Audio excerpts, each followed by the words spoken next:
Hey, welcome to the first video of the Fight Talk YouTube channel. I'm Jackson Vandenbosch. Austin Holman's not here today to give you that other insight, but I'm going to be giving you the UFC 305 betting breakdown of the main card. So, yeah, before I start, a couple things. This YouTube channel is it's going to be more of an unfiltered kind of thing. You're going to be seeing maybe a different side of us than you've seen on the podcast, a little more unprofessional. We're gonna be kind of giving our true thoughts on things. So it'll be fun to do that here. And if you're more like the professional side, then tune into the pod. I'm sure most of you guys have come from the pod, so it'll be something we will continue to do. But this is just a little something to have fun. So yeah, UFC 305 betting preview. So we'll start with the first fight on the main card. Jingliang Li and Carlos Prates from Brazil. So he's going to be the minus 230 favorite on a 5-fight winning streak. Obviously, Li had that loss against Chimaev. Where's that at? Right here. By submission. That was 2 years and 9 months ago. We haven't seen him in there for a year and 10 months. So it's been a while for Li, but he's a plus 190 favorite. I really don't know much about either of these guys. I mean, I've seen Jingliang Li. I've seen him in there with Chimaev. That's really about it. I'm gonna take Carlos Prates. I'm gonna take him. Man, I'm gonna take him by decision. That's my pick there. I'm not gonna put that in any of my parlays. I know Ayo was talking. He was gonna put that in his parlay. So, stay tuned for that. We're gonna be giving you our predictions on the podcast this Thursday, but this is just a little something. So, move on to Tai Tuivasa and Rosenstrike. This is a heavyweight bout. Both these guys just hit hard. Tuivasa on a 4-fight losing streak. Tybura, Volkov, Pavlovich, gone. So he's faced some good competition, obviously. And this is a fan favorite right here. I mean, he's from Australia, so yeah, I mean, you hope he gets it done, but he's a plus 160 underdog, slight underdog to Rosenstrike. Great kickboxer, 36 years old. I mean, he's only taken losses to Almeida, Volkov, and Blades, so quality losses there. He's coming off that Gaziev win 5 months ago. Man, I'm gonna have to go with a Rosenstrike here, but I could definitely see Tuivasa doing the shoey in front of his home crowd. I think I might put this in my parlay. I'm not super confident on it though. I mean, every fight on this main card I'm not confident of whatsoever. So, I mean, I'm pretty confident on the co-main and the feature bout, but main event, Tuivasa, not entirely confident. I'm going to take Rosenstrike in this one. Move on to Mateusz Gamrot and Dan Hooker. Dan Hooker, this guy's one of my favorite fighters. I mean, he's been in some freaking wars. I mean, this guy's, who did he lose to again? He beat Jalen Turner, but dude, I mean, that was a razor close decision. It was a year ago, and that was on the Volk undercard. But I mean, obviously he's been in there with Poirier, been in there with Makhachev. He's been there with some good comp. He is the plus 210 underdog. I've seen him a lot higher than that. Gamrot, this guy's a great wrestler. Beat Dos Nachos, Fiziev. I mean, that was, I don't know if we're really calling that a win. I mean, Fiziev, I don't know. He got injured in that one, and yeah, that's not really a great win. Jalen Turner and Dariush took an L to Dariush, but beat Arman Tsarukyan. So that's a great win right there. The one thing about Gamrot, this guy gets wobbled a lot. I mean, this guy, you watch any of his fights, this guy's probably gotten dropped. Dan Hooker's got some power in those hands. And, man, I could see I could see Hooker getting this done. I talked to Austin before this, and I think his lock of the night was going to be Gamrot, and I don't know. I mean, obviously he's a minus 260 favorite, moderate favorite, but I don't know if he's a lock here. Like, especially since Hooker, I mean, he's from Australia. It's scary. I mean, I'm gonna take Gamrot here, but I would not be surprised if Hooker gets it done. And Hooker's had some great knees. He's had some great, just some great knockouts. There's been some great wars, and I could see him getting the knockout. The one thing that kind of scares me about Hooker, this guy doesn't have a gas tank. I mean, a good enough gas tank to where Gamrot's gonna take him down 10 million times, and Hooker's gonna have to get up from those. And you know how much stamina it takes to get up from one of those. I mean, he's gonna have to get up from a lot. So I think, man, I'm gonna have to take Gamrot, and it's only because he's gonna take him down 10 million times, and I'll probably be pretty mad throughout the whole fight because I'll be cheering for Hooker. He's one of my favorites. But yeah, Gamrot.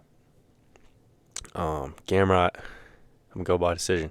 I think I did. I guess my thing for this, I'm gonna take Rosenstrike by KO, TKO in round number 1. Not super confident on that, but I mean, these are heavyweights. I think whoever wins this gets it done by KO in round 1.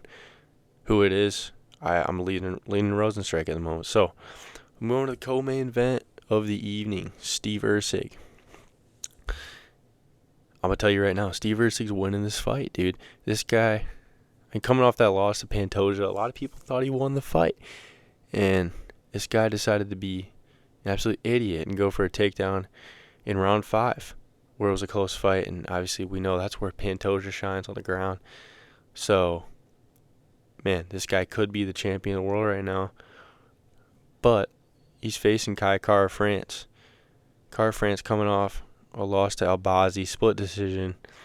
Brandon Moreno, KO. Beat Cody Garbrandt when Garbrandt was at 25. Kara France, the plus 190, slight underdog. Yeah, I think Erceg is just going to be better on the feet. I think, yeah, Kara France, he's got some power. I won't even lie to you, but I think Erceg is a more technical fighter. I think he's also got some great ground game. Not better than Pantoja, obviously, but he's got some ground game to where he could give Kara France a run. But Kara France also has some great takedown defense. So I think this takes place on the feet. And I think Steve Erceg gets it done. And I'm going to take him by decision. So, yeah, there's the co-main event. And here we go. The main event of the evening. Something we've been waiting for, I mean, for a year now. Israel Adesanya. He was in the octagon with Duplessis after that win against Whitaker. And this fight's been building itself up. Obviously, we had Adesanya lose to Strickland. And now Dricus beat Strickland. So, yeah, I mean, you got a common opponent there. A lot of people don't like the whole MMA math thing, but these guys both fought the same guy. I think we got to take that into consideration. And they both fought Whitaker. So I think let's kind of talk about that. Whitaker, obviously, that was a long time ago. So I don't know if we can really talk about the Whitaker win for Izzy. That was 2 years and 5 months ago. Dricus, however, that was only a year ago, and he won that by KO. I mean, I remember that was still probably the most shocked I've ever been after a fight. And Dricus this guy is just a big dude, and he just imposes his will on everyone. And yeah, obviously Adesanya loses the belt on an off night, which most think was an off night to Sean Strickland. And Dricus beat Sean Strickland. Obviously, a lot of Strickland fans out there saying, man, I mean, Sean Strickland won that fight. But I had it 3-2 DDP, but I could see the argument, and so that's where it's like, man, Drickus, he wins fights. He's on a 5-fight win streak, probably more, and he gets finishes. I know he's got 21 wins and 19 by finish, 11 by submission, 9 by knockout. So this guy finishes fights. Same with Adesanya. On his title reign, Adesanya really wasn't finishing guys until that Pereira fight, that KO. But, man, I'll say this right now. Israel Adesanya is the better fighter. We all know that. Dricus du Plessis, he's got such an awkward style. And I've seen on social media, Dricus, he wants to stand with Adesanya. I don't see why you even say that. Unless he's trolling. I hope he's trolling, but if he's not trolling and he's willing to stand with Adesanya, he's going to get knocked out. And Dricus, we all know he's got an awkward style. He's won a lot of fights, but they're pretty close. Besides that Whitaker win, that was very impressive. And now that's aged great, but man, I'll tell you something. I'm gonna take the underdog here. After all I just said, I'm taking du Plessis, and I'm taking him by decision. I don't know if this is and we'll see what the public's saying here. So it's pretty close. 51% on this app say Adesanya, and 49% say du Plessis. And that just shows, am I confident in saying Dricus wins this fight? No, I'm not. But, man, you got me contemplating right now if I should pick Adesanya. I've always liked Adesanya, watching Adesanya fight. This guy outside of the cage, a little weird up there, but when he's in there, this guy, he's fun to watch. And I'll tell you something, if Adesanya wins this fight by knockout, it is great for the UFC because he has that Sean Strickland rematch. I know a lot of people want to see that. He's got that Alex Pereira fight. He can go up 205. He's even got this rematch if it's close. He's got Whitaker. He's got Hamzat. Hamzat Adesanya. Who doesn't want to see that? So I think options-wise, it's obviously better for Adesanya to win. But there's just something in the back of my mind that tells me Dricus is going to win this fight because he mixes it up on the feet and on the ground. And I think I might get flack for this, but you look at the Sean Strickland performances from each guy. Adesanya, it's so hard to know. Is this guy going to show up like a dog like he normally is, or is he going to show up in that Strickland fight? Like, if he shows up like that, he's going to get dog walked for 5 rounds.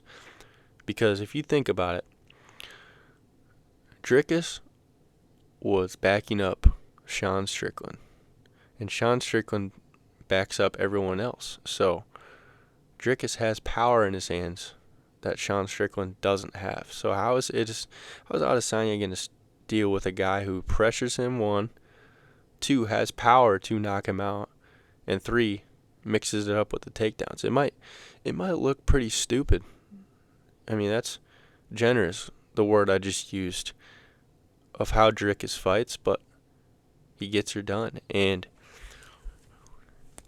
could I see Adesanya knocking out Dricus? Yes, 100% I could. I can picture that in my mind. But I can also picture Dricus beating him. And it's going to be interesting kind of what these guys say to each other at the press conference and all that kind of stuff, because I think Dricus 10-8's Izzy at the press conference. I think he just destroys him, and people are going to be like, bro, like, Adesanya, like, he got owned at the press conference. And then he gets to the fight, I could see Adesanya just knocking him out, coming on the mic like, I told you guys so. Trust. Like, I'm back. That type of thing. But I just see it going the other way, man. I think Dricus wins, and I think he wins a 3-2 decision or a 4-1 decision. And obviously he's the underdog here. I think that was the only underdog I took. Yeah, that's the only underdog I took. So Dricus by decision is my pick for the main event of UFC 305. Now, I will be cheering for Israel Adesanya because it is way better for the sport.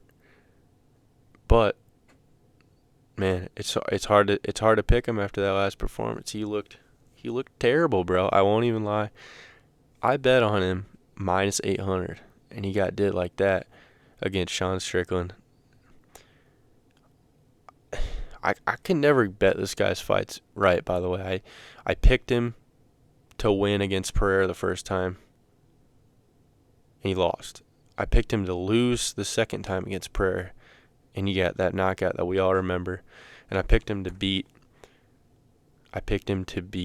Sean Strickland, and he got did like that. So a little bit of me is like, hey, maybe if I go out and pick DDP, he will win. And that's what I'm hoping. I hope I jinx it. But let's talk about parlays here, and let's talk about the lock of the night. So my parlay that I'm going to be riding is going to be, I think I'm going to put Prates or whatever. After what I just said, I'm going to take him. I'm going to put him on the parlay. I'm going to put Steve Erceg in the parlay. That brings it to minus 105. And then we might as well put DDP. Nah, screw that. I'm not doing that. I'm going Gamrot. It goes plus 140 for that parlay. Now, that's the safe parlay. We'll move into the home run parlay that I normally like to do because I don't do none of that safe stuff. We're going DDP, Steve Erceg, Gamrot, Tuivasa, Prates, Proots, and we're going, and that's it. That's plus 1190. $10 will get you $140. So that's my parlays, kind of a safer one and a long shot. And then we'll move into the lock of the night. My lock of the night.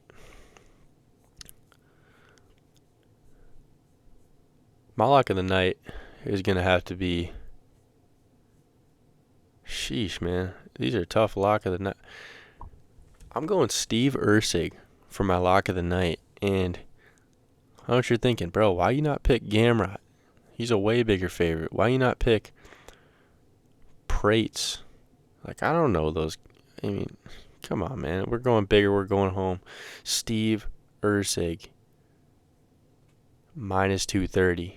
The moderate favorite. I mean, come on, bro. He is a lock. So that's going to do it for your UFC 305 betting preview. This is my first time shooting a YouTube video, so I hope you enjoyed, and I enjoy doing this. I think, I'll keep it real with you guys. We had some technical problems with Austin's audio. I think it was I don't know whose fault it was. I think it was the computer's fault, but it couldn't pick up the audio that he was talking. So we had to go with the one-man show today, but I'm going to try to get that figured out for you guys. And yeah, I mean, that'd kind of suck if we couldn't get that figured out. But, I mean, like I said, this is going to be more of an unfiltered thing. Like, this isn't going to be this professional stuff that we do on the podcast. This is going to be me talking to you as a viewer, or Austin talking to you, or hopefully both talking to you, where we just having a conversation with you guys. We're not getting into all this what's next for whoever. We're talking about I'm picking whoever because of this reason, and I'm gonna stand on that, and that's what this is about. So I don't know if this Tapology thing, I just figured this out today. It's pretty cool to where you can look at our little Fight Talk podcast profile, and you can see how many fights did we get right versus wrong. So I'm going to submit these picks. You can check that out. But yeah, check out the Twitter account